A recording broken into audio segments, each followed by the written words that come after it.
Hi friends, already எஃப்செட்டில் வந்து பார்த்திங்கன்னா நிறையவே வண்டிகள் இருக்குது. எஃப்செட் ஆகட்டும், எஃப்செட்டோட V3 ஆகட்டும், V4 ஆகட்டும், ஹைப்ரிட் ஆகட்டும், இந்த மாதிரி நிறைய மாடல்ஸ் இருக்குது.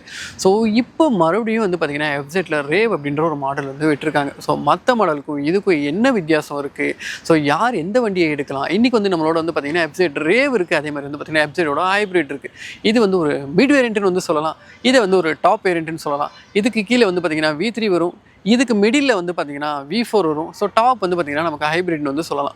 ஸோ இந்த வேரியண்ட்ஸில் உங்களுக்கு எந்த வேரியண்ட் எடுக்கிறது வந்து பெட்டராக இருக்கும், ஸோ யார் எந்த வண்டிக்கு வந்து போகலாம் அப்படின்றத டீட்டெயில் அந்த வீடியோ வந்து பார்த்துருவோம்.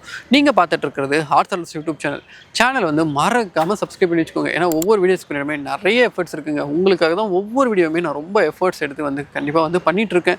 ஸோ மறக்காமல் ஒரு லைக் போட்டு சப்ஸ்கிரைப் பண்ணி வச்சுக்கோங்க. வாங்க குயிக்காக வீடியோக்குள்ளே போயிட்டு இந்த வண்டிகளுக்கான வித்தியாசம் என்ன இருக்குது அப்படின்றத டீட்டெயிலாக டீகோட் பண்ணிடுவோம். அதே மாதிரி இந்த வீடியோவை நமக்கு எடுக்க உதவும் ஷோரூம் யாருன்னு வந்து பார்த்தீங்கன்னா யமகாவோட மோட்டோ வேர்ல்ட். பெங்களூரில் மல்டிபிள் பிரான்ச்சஸ் வந்து இருக்குது. பொம்மநல்லி ஆகட்டும், சந்தாபுரம் ஆகட்டும், இந்த மாதிரி மல்டிபிள் பிரான்ச்சஸ் வந்து இருக்குது. ஸோ யமகா வெஹிக்கல்ஸ் பற்றின ஏதாச்சும் என்கொயரிஸ் இருந்துச்சுன்னா மறக்காம வந்து காண்டாக்ட் பண்ணுங்கள். காண்டாக்ட் நம்பர் வந்து நான் டிஸ்பிளே பண்ணுற அந்த மாதிரி டிஸ்கிரிப்ஷனில் கொடுத்துருப்பேன். ஸோ ஓகே ஃப்ரெண்ட்ஸ், முதல்ல வந்து நம்ம பேஸ் வேரியண்ட்லேருந்து டாப் வேரியண்ட் வரைக்கும் என்னென்னலாம் ப்ரைஸஸ் இருக்குது அப்படின்றத வந்து பார்த்துட்டு அதுக்கப்புறம் கம்பேரிசன் வந்து ஸ்டார்ட் பண்ணலாம். ஸோ நான் வந்து பார்த்தீங்கன்னா மொபைல் ஆல்ரெடி எல்லாமே நோட்ஸ் எடுத்து வச்சுருக்கேன், உங்களுக்கு வந்து தெளிவாக வீடியோ இருக்கணும் அப்படின்றதுக்காக. ஸோ அது ப்ரைஸிங் என்னென்ன அப்படின்றத வந்து நாம் முதல்ல வந்து டிஸ்கஸ் பண்ணிடுவோம். ஸோ முதல்ல வந்து ப்ரைஸிங் வந்து பார்ப்போம். ஸோ V3 வந்து பார்த்திங்கன்னா ஸ்டாண்டர்ட் வேரியண்ட், அந்த வேரியண்ட் வந்து பார்த்திங்கன்னா 1,10,000, அதாவது வந்து பார்த்திங்கன்னா எக்ஸ்ஷோரூம் வந்து வருது. இதுவே இந்த ப்ளூடூத் வேரியண்ட்டுக்கு வந்து போனீங்க அப்படின்னா 1,12,000 வந்து வருது. அப்புறம் இதுக்கு அடுத்து இருக்க மாடல் வந்து பார்த்திங்கன்னா நமக்கு வந்து இந்த வேரியண்ட் வந்து சொல்லலாம் ரேவ். இதுதான் வந்து பார்த்திங்கன்னா செகண்ட் வேரியண்ட் எஃப்செட்டில். ஸோ இந்த வேரியண்ட் தான் வந்து பார்த்திங்கன்னா ஆக்சுவலாக இது வேரியண்ட்டாகவே இன்ட்ரடியூஸ் பண்ணியிருக்கலாம். ஸ்டில் அவங்களுக்கு வந்து நல்ல ப்ரொமோஷன் மார்க்கெட்டிங் ஆகணும் அப்படின்றதுக்கு ஒரு புது நேமில் வந்து பண்ணியிருக்காங்க. ஸோ இதோட எக்ஸ்ஷோரூம் வந்து பார்த்திங்கன்னா 1,17,000, 8,000 வந்து பார்த்திங்கன்னா பேஸ் வேரியண்ட்லேருந்து இந்த வேரியண்ட்டோட ப்ரைஸ் வந்து அதிகம். அதுக்கடுத்து வந்து பார்த்திங்கன்னா V4. ஸோ V4ல் வந்து பார்த்திங்கன்னா நமக்கு ப்ரைஸிங் வந்து 1,20,000 வந்து இருக்குது. அடுத்ததாக ஃபைனலாக வந்து பார்த்திங்கன்னா நமக்கு இந்த ஹைப்ரிட் வேரியண்ட், இது வந்து பார்த்திங்கன்னா 1,33,000 வந்து பார்த்திங்கன்னா எக்ஸ்ஷோரூம் வந்து வருது. ஆன் ரோடு கண்டிப்பாக வந்து பிளேஸ் டு பிளேஸ் வேரி ஆகும், அதனால தான் நான் எக்ஸ்ஷோரூம் வந்து சொல்லிகிட்ருக்கேன். இதுதான் வந்து பார்த்திங்கன்னா ப்ரைஸிங் வித்தியாசங்கள் இந்த வண்டிகளுக்கு. ஸோ இது வந்து பார்த்திங்கன்னா ஆக்சுவலாக எமக பிளான் படி தான் சீரியஸாக வந்து கொண்டு வந்திருக்காங்க. ஒன்று பேஸ், அதுக்கடுத்து இருக்க வேரியண்ட் வந்து பார்த்திங்கன்னா இந்த ரேவ், நெக்ஸ்ட் வந்து பார்த்திங்கன்னா V4, அதுக்கடுத்து வந்து பார்த்திங்கன்னா ஹைப்ரிட் வந்து வச்சுருக்காங்க. ஸோ இப்போ வந்து பார்த்திங்கன்னா நம்ம வித்தியாசங்கள் என்னென்ன இருக்குது அப்படின்றத வந்து பார்த்துருவோம். வேரியண்ட் பை வேரியண்ட்டாக வந்து பார்த்துருவோங்க. ஸோ முதல்ல நான் பேஸ் வேரியண்ட்டுன்னு நான் மென்ஷன் பண்ண இல்லைங்களா, அதாவது FZS V3. ஸோ அதில் வந்து பார்த்திங்கன்னா அதுக்கும் இந்த ரேவுக்கும் என்ன வித்தியாசங்கள் அப்படின்றத வந்து முதல்ல பார்த்துருவோம். ஸோ மொதல் விஷயம், நமக்கு வந்து FZS அந்த பேஸ் வேரியண்ட் போகும்போது இந்த ரேவை விட 8,000 வந்து விலை வந்து குறைவாக இருக்கும். ஸோ அதுக்கடுத்து வந்து பார்த்திங்கன்னா இந்த அலாய்வில் இந்த கலர் இருக்கு இல்லைங்களா, இது வந்து ரேவ் வேரியண்ட்டில் மட்டும்தான் வரும். நமக்கு வந்து FZS V3 அதாவது அந்த பேஸ் வேரியண்ட்டில் வந்து இருக்காது. அடுத்ததாக இந்த LED இண்டிகேட்டர்ஸ் வந்து இந்த வண்டியில் வந்து சொல்லலாம். இதுவே நமக்கு FZS V3 பேஸ் வேரியண்ட்டில் வந்து பார்த்திங்கன்னா இந்த LED இண்டிகேட்டர்ஸ் வந்து இருக்காது. ஸோ அதுக்கு அடுத்ததான் வந்து பார்த்திங்கன்னா இந்த ரேவில் நமக்கு 2 கலர்ஸ் வந்து இருக்கும். இதுவே FZS V3 போனீங்கன்னா ஒரு 3 கலர்ஸ் வந்து இருக்குது. ஸோ இதை தாண்டி வந்து பார்த்திங்கன்னா நமக்கு எல்லோரும் நோட் பண்ணியிருப்பீங்க இந்த ஒரு விஷயம் தாங்க. ஸோ இந்த புது DRL வந்து இதில் இருக்கிறத பார்க்க முடியுது. அதே மாதிரி FZS 250 இன்ஸ்பயர் பண்ண மாதிரியான ஒரு ஹெட்லைட். இது தாங்க இந்த ரெண்டுத்துக்கும் இருக்கிற வித்தியாசங்கள். இதுக்காக தான் ஒரு 8,000 rupees அதிகமாக வந்து வச்சுருக்காங்க. ஸோ உங்களால் வந்து பார்க்க முடியும். ஸோ இந்த வேரியண்ட்டில் வந்து இதுதான் மேஜரான ஒரு வித்தியாசங்கள். ப்ளஸ் வந்து இண்டிகேட்டர் இந்த மாதிரி விஷயங்களை வந்து சொல்லலாம். இதுக்காக நீங்கள் ஒரு 8K வந்து எக்ஸ்ட்ராவாக அஃபோர்ட் பண்ணுவீங்களா அப்படின்றத வந்து சொல்லுங்கள். அடுத்ததாக இந்த ரேவுக்கும் இந்த V4க்கும் நடுவில் இருக்க வித்தியாசங்கள் என்னென்ன அப்படின்றது வந்து பார்த்துருவோம். ஸோ மொதல் விஷயம், நம்மக்கிட்ட வந்து ஹைப்ரிட் தான் இருக்குது. ஸ்டில் ஹைப்ரிடுக்கும் V4க்கும் நடுவில் இருக்க வித்தியாசம் ஒன்றும் கிடையாது, அந்த ஹைப்ரிட் மட்டும்தான். அதனால் இதையே நம்ம V4ஆக வந்து இப்போதுக்கு கன்சிடர் பண்ணிப்போம். ஸோ இந்த V4க்கும் ரேவுக்கும் நடுவில் என்ன வித்தியாசங்கள் இருக்குன்னு வந்து பார்த்திங்கன்னா நமக்கு DLX வேரியண்ட்டில் வந்து அதிகமான கலர்ஸ் வந்து கிடைக்குதுங்க. ஸோ மொதல் விஷயம், நீங்கள் அதாவது இதிலேருந்து இதுக்கு அப்கிரேட் ஆகுறீங்க, அதாவது 1,20,000 இதுக்கு வந்து V4க்கு வந்து ஸ்பெண்ட் பண்ணுறீங்க அப்படின்ற பட்சத்தில் DLXல வந்து அதிகமான கலர்ஸ் வந்து கிடைக்குது. ஸோ அதுக்கடுத்து வந்து பார்த்திங்கன்னா நமக்கு கிளஸ்டர் இருக்கு இல்லைங்களா, அந்த மீட்டர் கன்சோல், இது வந்து பார்த்திங்கன்னா நமக்கு அதாவது MT15 இருக்க அந்த கிளஸ்டர் வந்து கிடைக்கும் ப்ளூடூத் கனெக்டிவிட்டியோட. நம்பர் 3 வந்து பார்த்திங்கன்னா ரியரில் இண்டிகேட்டர்ஸ் வந்து, அதாவது பிரேக் லைட் இண்டிகேட்டர் கிடையாது, பிரேக் லைட் வந்து பார்த்திங்கன்னா நமக்கு LEDஸில் வந்து கிடைக்குது. அதுக்கு அடுத்ததாக இருக்க வித்தியாசம் என்னென்னு வந்து பார்த்திங்கன்னா இந்த டேங்க்கில் இருக்கு இல்லைங்களா, இந்த சைடு இண்டிகேட்டர்ஸை வந்து சொல்லலாம், இதில் வந்து கிடைக்குது. நமக்கு அடுத்ததாக வந்து பார்த்திங்கன்னா ரேவில் வந்து ட்ராக்ஷன் கண்ட்ரோல் கிடையாது. இதில் வந்து ட்ராக்ஷன் கண்ட்ரோல், அதாவது V4ல வந்து ட்ராக்ஷன் கண்ட்ரோல் வந்து இருக்குது. ஸோ இந்த பவருக்கு வந்து ட்ராக்ஷன் கண்ட்ரோல் தேவையா அப்படின்றது வந்து நீங்கள் தான் டிசைட் பண்ணணும். உண்மையாகவே யூஸ்ஃபுல்லாக இருக்கா அப்படின்றது யாராச்சும் யூசர்ஸ் V4ஓட யூசர்ஸ் இருக்கீங்கன்னா மறக்காம கீழே கமெண்ட் செக்ஷனில் சொல்லுங்கள். அடுத்ததாக FZ V4 அண்ட் ஹைப்ரிட்டுக்கு நடுவில் இருக்க வித்தியாசங்கள் வந்து பார்ப்போம். ஸோ நமக்கு ஹைப்ரிட்டில் வந்து பார்த்திங்கன்னா மொதல் விஷயம் TFT டிஸ்பிளே வந்து கிடைக்கும். அடுத்ததாக ஹைப்ரிட் சிஸ்டம் தாங்க. ஸோ இதனால் வந்து பார்த்திங்கன்னா பர்ஃபார்மன்ஸ் வந்து ஸ்லைட்டாக இம்ப்ரூவ் ஆகுது. அதே மாதிரி வந்து பார்த்திங்கன்னா நமக்கு வந்து ஃபியூல் எஃபிஷியன்சி வந்து நல்லாயிருக்கு. அடுத்ததாக வந்து பார்த்திங்கன்னா ஸ்மார்ட் மோட்டார் ஜெனரேட்டர் அந்த ஃபியூச்சர், அதாவது சைலண்ட் ஸ்டார்ட் வந்து வண்டி வந்து ஆகும். ஸோ ஆல்மோஸ்ட் வந்து பார்த்திங்கன்னா நான் மேஜரான வித்தியாசங்கள் எல்லாத்தையும் கவர் பண்ணிட்டேன்னு நான் நம்புகிறேன். எதாச்சும் மிஸ் பண்ணியிருந்தா தயவு செஞ்சு மன்னிச்சுக்கோங்க. அதை வந்து கீழே கமெண்ட் செக்ஷனில் வந்து சொல்லுங்கள். ஸோ இதுதான் மக்களே மேஜராக இருக்க வித்தியாசங்கள். ஸோ அடுத்து வந்து பார்த்திங்கன்னா நம்ம FZS, அதாவது இதை தான் இன்றைக்கி வந்து ஹீரோ, இவரை தான் வச்சு வந்து மீதி ரிவ்யூஸ் வந்து நம்ம கண்டினியூ பண்ண போகிறோம். என்னென்னலாம் இந்த FZல வந்து ஃபியூச்சர்ஸ் இருக்குது அப்படின்றது, அதாவது இந்த ரேவ் வேரியண்ட்டில் என்னென்னலாம் இருக்குது அப்படின்றத வந்து டீட்டெயிலாக வந்து பார்த்துவோம் வாங்க. நமக்கு 2008லேருந்தே FZSனா ஞாபகம் ஒரு விஷயம் வந்து இருக்கும். என்னென்னு வந்து பார்க்குறீங்களா, இந்த ஃப்ரண்ட்டோட ஃபோக்ஸ் தாங்க நல்லா பெருசாக வந்து கொடுத்துருப்பாங்க. ஸோ 41mm ஃப்ரண்ட் ஃபோக்ஸ் வந்து கொடுத்துருக்காங்க. ஸோ இந்த வண்டி வந்து பார்க்குறதுக்கு ஆல்மோஸ்ட் அதோட சிப்லிங்ஸ் மாதிரி தான் இருக்குது. ஸோ கிராஃபிக்ஸ் வந்து உங்களால் பார்க்க முடியும். ஒரு புது கிராஃபிக்ஸ் வந்து கொடுத்துருக்காங்க. ஆக்சுவலாக மழை பெஞ்சிட்டு இருக்கு, மன்னிச்சுக்கோங்க. எனக்கு வேறு டைமும் இல்லை இந்த வீடியோ எடுக்கிறதுக்கு. ஏன்னா நான் சண்டே ஒரு நாள் மட்டும்தான் வீடியோ எடுக்கிறேன். இந்த டைம் மிஸ் பண்ணால் எனக்கு வீடியோ எடுக்கிறதுக்கு வேறு ஆப்ஷனும் கிடையாது. அதனால் can you please adjust. Next வந்து பார்த்திங்கன்னா நமக்கு இந்த கலர்ஸ் நான் ஆல்ரெடி சொல்லியிருந்தேன். இந்த கலர் வந்து பார்த்திங்கன்னா நமக்கு இந்த ரேவில் வந்து ஆட் பண்ணியிருக்காங்க. அதாவது V3 கம்பேர் பண்ணும்போது இதில் வந்து கலர் ஆட் ஆகிருக்கு. ஸோ அடுத்ததாக நான் இந்த ஹெட்லைட் இந்த விஷயங்கள் எல்லாம் ஆல்ரெடி சொல்லிட்டேன். ஸோ அடுத்ததாக seat height, weight and ground clearance இந்த விஷயங்களை வந்து பார்த்துருவோம். ஸோ இது வந்து பார்த்திங்கன்னா நமக்கு சீட் ஹைட் இந்த விஷயங்களெல்லாம் வந்து பார்த்திங்கன்னா காமன் தான் மற்ற FZS வந்து கம்பேர் பண்ணும்போது. ஸோ 790mm சீட் ஹைட் வந்து கொடுத்துருக்காங்க. கிரவுண்ட் கிளியரன்ஸ் வந்து பார்த்திங்கன்னா ஒரு 170mm வந்து இருக்குது. அதே மாதிரி வெயிட் வந்து பார்த்திங்கன்னா ஒரு 136 கிலோ, 13 லிட்டருக்கான ஃபியூல் டேங்க் வந்து இருக்குது. ஸோ நமக்கு வந்து பார்த்திங்கன்னா ஸ்டடியாக இருக்குது பிளாஸ்டிக். ஸோ எஸ், அந்த ஆஸ் யூஷுவல் நமக்கு எமகாவில் இதுக்கு முன்னாடி பார்க்குற மாதிரி தான் கொஞ்சம் தின்னான பிளாஸ்டிக்ஸ் வந்து கொடுத்துருக்காங்க. மற்றபடி ஓகே, ஃபிட் அண்ட் ஃபினிஷ் இந்த விஷயங்கள்லாம் நல்லாயிருக்கு. சீட்டிங் பொசிஷன் எல்லாம் உங்களால் பார்க்க முடியும். அந்த வைடான ஒரு ஹேண்டில் பார் ப்ளஸ் வந்து பார்த்திங்கன்னா ஒரு நல்ல ரைடருக்கு ஒரு நல்ல கம்ஃபர்டபுளான சீட், பில்லியனுக்கு வந்து அடிக்வேட்டாக இருக்கிறது வந்து பார்க்க முடியுது. ஸோ இப்படி தான் வந்து ரைடிங் ட்ரையாங்கிள் வந்து இருக்குது. கொஞ்சம் வந்து ஃபுட் பேக்ஸ் வந்து ரியர் சீட்டில் இருக்குது. மற்றபடி வந்து பார்த்திங்கன்னா நமக்கு ஒரு ஈஸி ஹேண்ட்லிங் பைக் இருக்கிற மாதிரியான ஒரு ஃபீல் வந்து இருக்குது. சஸ்பென்ஷன் எப்படி இருக்குது, இந்த மாதிரி விஷயங்கள் எல்லாம் வந்து ரைடில் வந்து செக் பண்ணி பார்ப்போம். ஸோ இந்த ரைடிங் ட்ரையாங்கிள் வந்து எனக்கு பர்சனலாக ரொம்பவே நல்லா இருக்குது அப்படின்றது வந்து சொல்ல முடியும். கிரவுண்ட் கிளியரன்ஸ் வந்து பார்த்திங்கன்னா ஒரு 165mm கிரவுண்ட் கிளியரன்ஸ் வந்து இருக்குது. இதுவுமே இதோட சிப்லிங்ஸோட கம்பேர் பண்ணும்போது ஆல்மோஸ்ட் சேமாக தான் வந்து இருக்குது. அடுத்ததாக டயர்ஸ், பிரேக்ஸ் அண்ட் சஸ்பென்ஷன் இந்த விஷயங்களை வந்து பார்த்துருவோம்.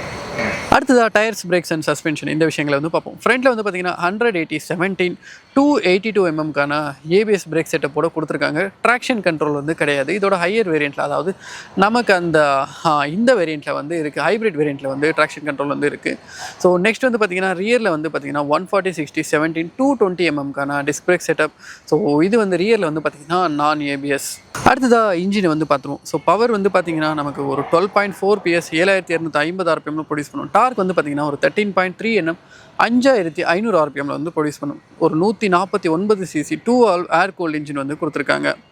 ஸோ எமகாவில் வந்து பார்த்திங்கன்னா FZ சீரிஸ் ஆகட்டும், அதே மாதிரி அவங்களோட ஸ்போர்ட்டி சீரிஸ் ஆகட்டும், இது எல்லாத்துலேயுமே வந்து பார்த்திங்கன்னா ஸ்கொயர் இன்ஜின் வந்து காமன். ஸோ ஸ்கொயர் இன்ஜின் நம்ம வீடியோஸ் பார்க்குற எல்லாருக்கும் தெரியும், பல வீடியோஸ்க்கு வந்து எக்ஸ்பிளைன் பண்ணியிருக்கேன். இதுலேயும் வந்து பார்த்திங்கன்னா 57க்கு 58 இதுதான் வந்து bore and stroke value.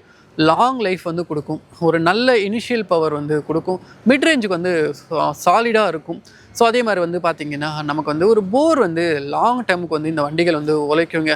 So அதனால தான் வந்து பார்த்திங்கன்னா இன்னும் வந்து எமகா வந்து பல பிராண்ட்ஸ் வந்து பார்த்திங்கன்னா ஸ்கொயர் இன்ஜின்லேருந்து ஒரு மைல்டு லாங் ஸ்ட்ரோக்கு வந்து ஸ்விட்ச் பண்ணிட்டாங்க. இதை நான் ரீசெண்டாக ரிவ்யூ பண்ணதில் ஹோண்டா குரூப், இந்த மாதிரி டிவிஎஸ் குரூப், இவங்க எல்லாருமே வந்து பார்த்திங்கன்னா ஒரு மைல்டு லாங் ஸ்ட்ரோக்கு வந்து ஸ்விட்ச் பண்ணிட்டாங்க. ஸ்டில் எமகா வந்து பார்த்திங்கன்னா இந்த ப்ராப்பரான ஸ்கொயர் இன்ஜினில் மட்டும்தான் இருக்காங்க. இதுதான் அவங்களோட சீக்ரெட் பிஹைண்ட் மைலேஜ் அண்ட் ஒரு டீசெண்டான பர்ஃபார்மன்ஸ்க்கு பின்னாடி இருக்கிறது. ஸோ மைலேஜ் நல்லா எடுக்கணும், ஒரு லாங் இன்ஜின் லைஃப் வரணும்னு நினைக்கிறவங்க வந்து இந்த இன்ஜின் செட்டப்பை வந்து சூஸ் பண்ணுங்கள்.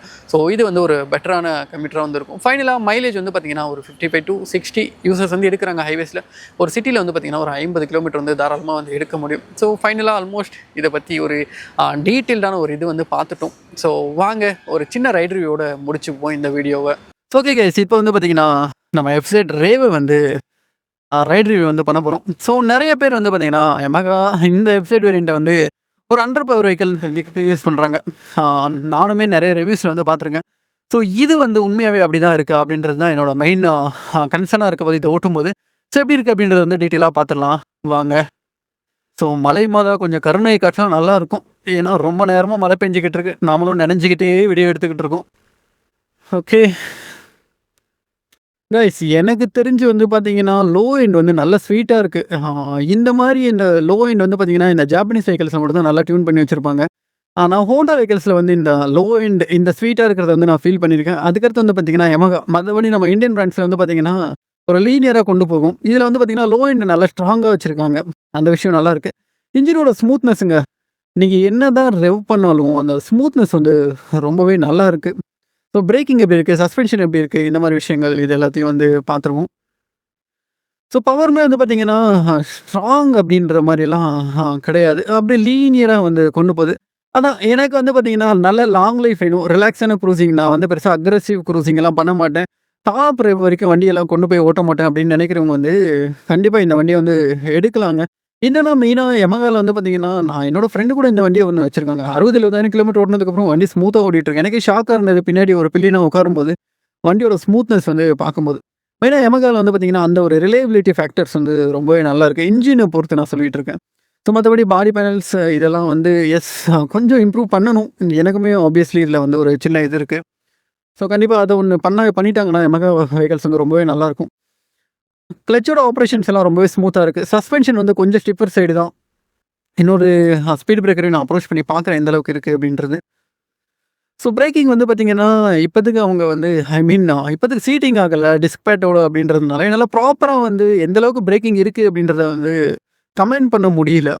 மேபி வந்து பார்த்தீங்கன்னா கொஞ்சம் தூரம் ஓடுனதுக்கப்புறம் பிரேக் எல்லாம் செட் ஆனதுக்கப்புறம் நல்லாயிருக்கும் அப்படின்றது வந்து நான் நினைக்கிறேன். இப்போதைக்கு வந்து பார்த்தீங்கன்னா எனக்கு பைட்டிங்கோ மற்றபடி ஸ்டாப்பிங் போகிறோ பெருசாக வந்து இல்லை.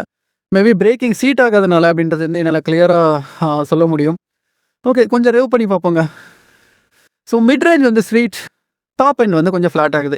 ஆப்வியஸ்லி 150cc வேறு என்னத்தை தான் டாப் எண்ட் வந்து நம்மளால் எக்ஸ்பெக்ட் பண்ண முடியும். ஸோ அதனால் வந்து பார்த்தீங்கன்னா mid range sweet, top end வந்து கொஞ்சம் ஃப்ளாட் ஆகுது. இது ஆப்வியஸ்லாக எல்லாம் 150cc இருக்கிற ஒரு இதுதாங்க. அடுத்தது வந்து பார்த்தீங்கன்னா இதை வந்து லோ பவர்னு சொல்கிறாங்க இல்லைங்களா? கண்டிப்பாக எனக்கு வந்து தெரியலிங்க லோ பவர்னு சொல்கிறதுக்கு. இது வந்து எனக்கு மேபி நம்பர்ஸில் அப்படி இருக்குமே தவிர ரியல் டைமில் வந்து என்னால் அது பெருசாக ஃபீல் பண்ண முடியல. எனக்கு வண்டி வந்து ஓகே டீசெண்டாக தான் இருக்குது. மற்ற 150cc நான் பேர் எடுத்து சொல்ல விரும்பல.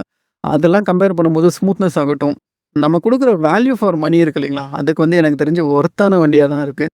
பவர் வந்து நான் டு பி ஃப்ராங்க் நம்ம வந்து ஆக்சுவலாக பவர் வந்து பார்த்தீங்கன்னா நான் ஸ்ரீப்ரோட தான் வந்து ட்ராவல் பண்ணிகிட்ருக்கேன். எனக்கு வந்து சஃபிஷியண்ட்டாக இருக்குது. மிட் ரேஞ்ச் எடுத்து பார்க்குறேன். மிட் ரேஞ்ச் வந்து பாருங்கள் ஸ்வீட் பாருங்கள், கம்ப்ளீட் ஃபுல் ரெவ் பேண்ட் வந்து க்ளோஸ் பண்ணியாச்சு. வண்டி அவ்வளோ ஸ்மூத்தாக வந்து எனக்கு ரெஸ்பாண்ட் பண்ணுது. இதுதான் அந்த ஜாப்பனீஸோட அந்த ஆக்சுவல் இன்ஜினியரிங். அவ்வளோ ஒரு ஸ்மூத்தாக வந்து இன்ஜினை வந்து பண்ணியிருக்காங்க. எனக்கு ஆக்சுவலாக வந்து நான் இந்த விஷயத்தை வந்து மறுக்கிறேன். பவர் வந்து மேபி தியரிட்டிக்கலாக கம்மியாக இருக்கலாம், பட் ஆன் ரோடில் வந்து எனக்கு தெரிஞ்சு நல்லா தான் இருக்குது வண்டியில். ஸோ டெஃபினெட்லி வந்து எஃப்ஜெட் யாராச்சும் கன்சிடர் பண்ணதா தாராளமாக போய் எடுங்க. நான் இந்த வண்டியை கண்டிப்பாக டெஃபினெட்லி சஜஸ்ட் பண்ணுவேன். எனக்கு அண்டர் பவரை வந்து எனக்கு பர்சனலாக வந்து ஃபீல் ஆகலை. நான் வந்து low end and mid range வந்து சாலிடாக இருக்குன்னு வந்து சொல்ல முடியும். ஒரு 150cc பைக்கில் இவ்வளோ தான் நம்மளால் எக்ஸ்பெக்டும் பண்ண முடியும். ஸோ ஆல்மோஸ்ட் வந்து பார்த்தீங்கன்னா மழை பெஞ்சிட்டு இருக்கிறதுனால என்னால் பெருசாக ரைடு வந்து கண்டினியூ பண்ணி எடுக்க முடியல. ஈவன் பெங்களூரில் எத்தனை டிராஃபிக்குங்க, எங்கே போனாலுமே வண்டி வந்து மாற்றிக்க ரிட்டர்ன் வர்றதே பெரிய இதுவாகிடும். அதனால் ஒரு ஷார்ட்டாக முடிச்சுக்கிறேன் இந்த வீடியோவை. கியரிங்கெல்லாம் வந்து பார்த்திங்கன்னா நல்லா இருக்குது. ஆல்மோஸ்ட் எனக்கு சாட்டிஸ்ஃபைடு தான். ஸோ ஜஸ்ட் ஒரே ஒரு இது மட்டும் அந்த பிளாஸ்டிக் பாலிசி மட்டும் இம்ப்ரூவ் பண்ணாங்கன்னா உனக்கு பெஸ்ட்டு வைக்கணும் வந்து நான் கண்டிப்பாக வந்து சொல்லுவேன். ஸோ இந்த ரிவ்யூவை இதோட வந்து முடிச்சுப்போம். அடுத்த ஒரு வீடியோவில் வந்து மீட் பண்ணுவோம். அன்டில் தட் நீங்கள் எல்லோரும் அது வரைக்கும் சேஃபாக வந்து வண்டியை ஓட்டுங்க. ஸோ ரெஸ்பான்சிபிளாக வண்டியை ஓட்டுங்க, ஹெல்மெட் போட்டு வண்டியை ஓட்டுங்க. பாய் பாய்.